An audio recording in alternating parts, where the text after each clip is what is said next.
Колеги, як мене чути? Колеги, доброго ранку. Український кризовий медіа-центр розпочинає свою роботу.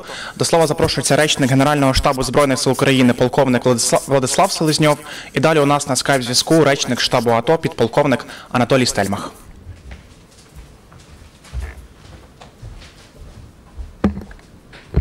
Доброго ранку, шановні колеги, радий вас вітати. Отже, я маю вас поінформувати про наступне.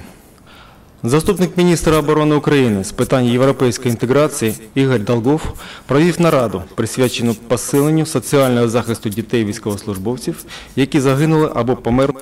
Has held a conference on Igor Dolgov, the Deputy Minister of Defense, has held a conference about the social protection of children of military who died or were killed in action. In 2015, the Ministry of Defense of Ukraine has established cooperation with charity foundations and the Regional Center of Social and Psychological Help, who organized trips for 1,192 children of military who died, aged 7 to 16, to sanatoria on the territory of Ukraine and abroad. In particular, the children of the participants of the anti-terrorist operation went to Hungary, Croatia, Serbia, Turkey, Slovakia, Lithuania, Poland, and Georgia. In the children's health camp of the Armed Forces of Ukraine, named after Yuri Gagarin in Odessa, 358 children of the anti-terrorist operation participants spent their time, and 346 children of participants in the anti-terrorist operation from Kiev were treated free of charge in the children's camp Suputnik in Kherson region. 256 children of participants of the anti-terrorist operation entered military lyceums and lyceums with an increased level of military and physical training. In 2015, the state budget of Ukraine has channeled 1,140.5 million hryvnia to build and buy dwellings for military. 90% of this financial resource is meant to buy ready-to-live dwellings. Before the end of the year, the Ministry of Defense plans to receive 1,923 flats for distribution among the families of the military. And in from January to July, the Ministry of Defense has got from the state budget more than 100 million hryvnia to build and acquire dwellings for the military. Almost 37 million hryvnia was used to buy 96 ready flats in the village of Mikhailivka-Rubazhivka, Kyiv region, also to pay for the construction of the 129 flat building in Cherkasy, and to work on improving the projects and draft documentation for 19 objects of own construction and reconstruction. As of today, the residential commissions of garrisons have signed the distribution of 206 flats for the families of military, and from among this number, 155 is service residences and 51 constant residences. Over the last week, the repair and restoration brigades of the Armed Forces of Ukraine and special brigades of state enterprises have returned to active duty in the anti-terrorist operation region. 389 units of armaments and military machinery, including 10 tanks T-64 and 1 T-72, two multiple rocket launchers, Grad, 3 Uragan, Hurricane, 20 self-propelled howitzers, Gvozdika, Coordination, and 7 Acacia, 9 anti-aircraft artillery units, 14 anti-tank cannons, Rapira, and 2 D-48, 10 anti-tank rocket complexes, Metis, 4 Sturm S, and so on. Besides, the military repair and restoration brigades have put back to action 217 units of car machinery, and state enterprises have repaired 10 tanks T-64. This means that since the anti-terrorist operation started, the 29,000 units of machinery and armaments were restored and repaired. And today at 2 o'clock there will be a briefing about the 6th wave of mobilization in Ukraine. And now I give the floor to Lieutenant Colonel Stelmakh, a spokesperson for the anti-terrorist operation. Good morning. So what's the information about the dynamics of events in anti-terrorist operation zone over the last day? On the 14th, 18th August, the situation in the anti-terrorist operation zone remained tense. Over these 4 days, the number of shellings of our positions by Russian terrorist troops has in fact risen to the highest indicators over the last months. Besides, the invaders actually do not hide the use of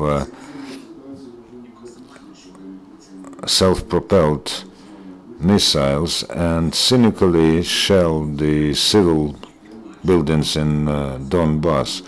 Analyzing the situation, we may presume that the militants will want to, as soon as possible, ruin the Minsk agreements to involve the armed forces of Ukraine in an active combat juxtaposition and then ask the northern neighbor for help. This scenario they will probably try to realize on the eve of the Day of Independence of Ukraine. On the 14th of August, from midnight to 6 a.m., the enemy has 4 times shelled Vodyane and 3 times Opitne from Grad multiple rocket launchers.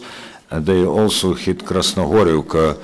Besides, they used artillery of the caliber 152 millimeters against Troitsk, Novobakhmutivka, Avdiivka, and Pervomayska.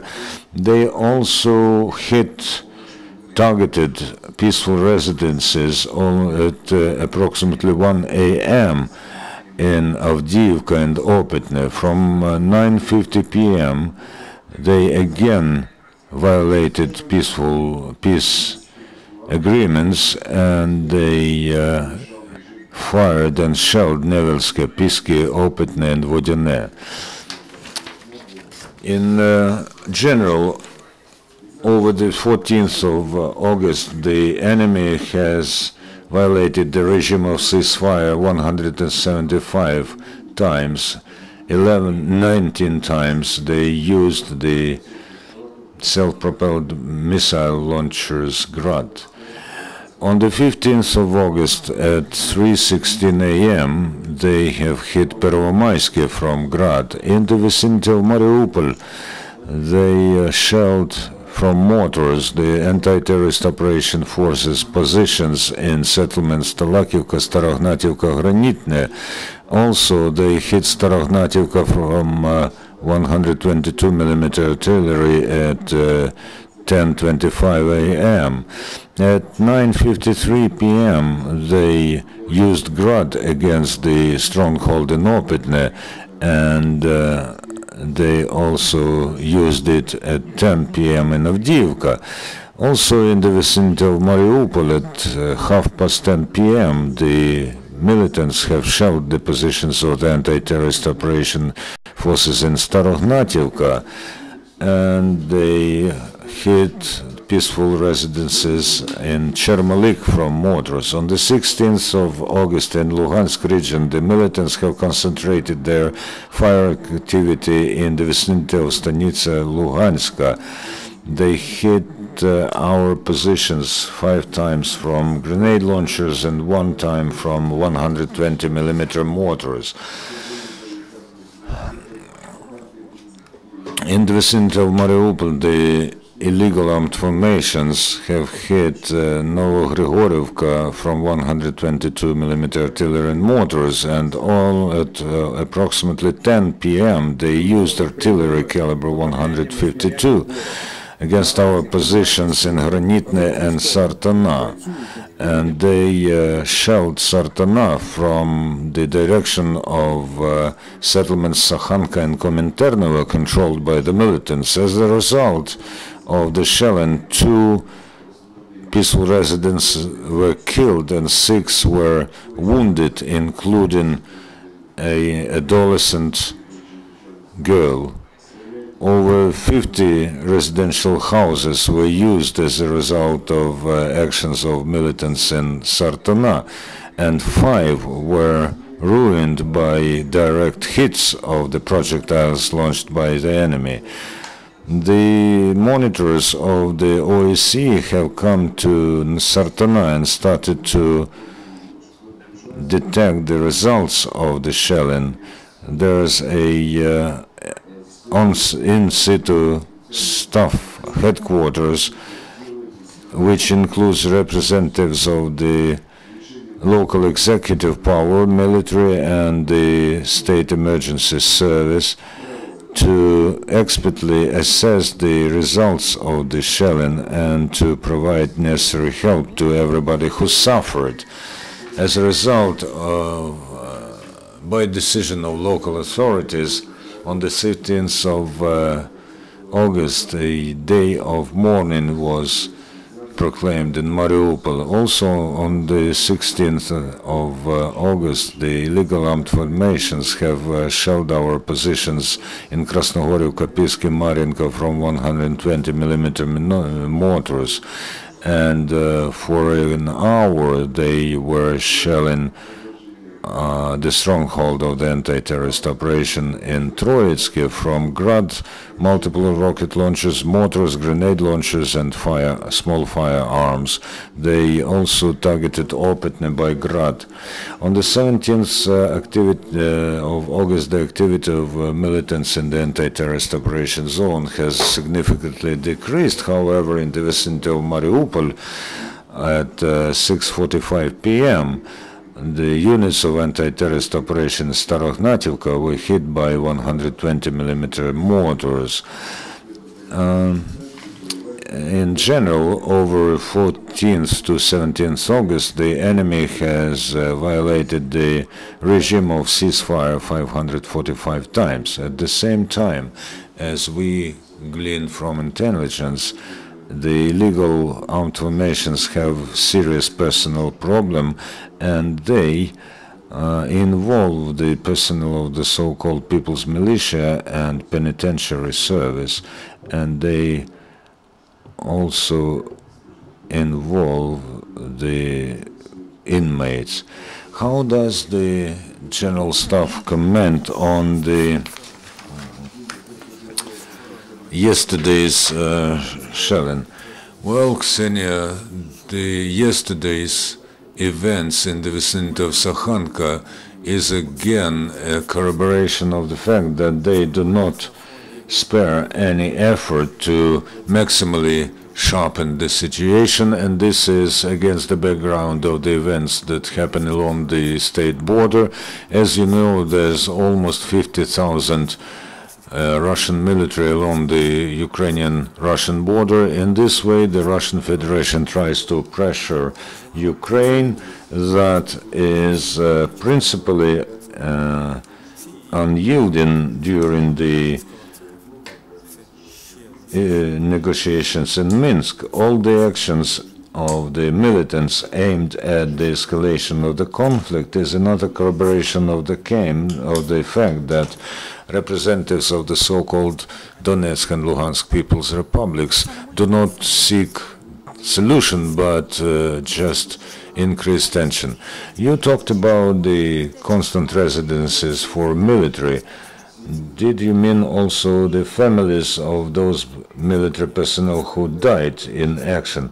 Of course, the tasks that are being put forward by the Ministry of Defense and the General Staff and head of the General Staff is about the families of military who died during combat action in the anti-terrorist operation zone. As far as numbers are concerned, I hear your question and I will ask people who are distributing the residences now, more so that members of the volunteer task force are taking part in this commission as they work in the Ministry of Defense to make the process as open and transparent as possible. No more questions. Thank you very much, our dear speakers, and we finish our press briefing, and our next briefing